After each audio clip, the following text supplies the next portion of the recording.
Hello hello साथीहरू, काममा निस्किए तपाईँको खड्का डन दिदी है।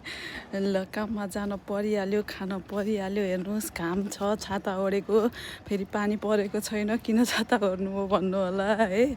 ल यस्तो यस्तो छ। अनि के साथीहरू, नयाँ एउटा न्युज के, ब्याड न्युज के होइन। अब अल विदेशीको लागि त ब्याड न्युज भयो नि त। अघि भर्खरै मेकअप गर्ने बेला भन्नुभएको होइन, बुढाले भन्नुभएको होइन, के अरे भिसा थप्ने बेलामा त ऊ गर्नुपर्छ अरे त। अहिले त नानामान भयो अरे साथीहरू। या आमा, मलाई 4000को त्यो कित्ते किन्नलाई यति लोभ लाग्थ्यो, यति माया लाग्थ्यो है।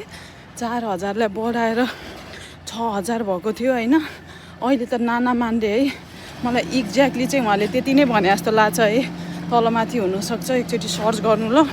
त्यत्रो धेरै नानामान साँच्चै।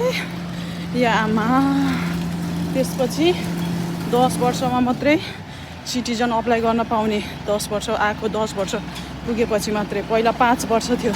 हेर्नु त कति गाह्रो बनाएको छ। त्यसपछि पिआर गर्नको लागि त्यस्तै पैसा लाग्ने।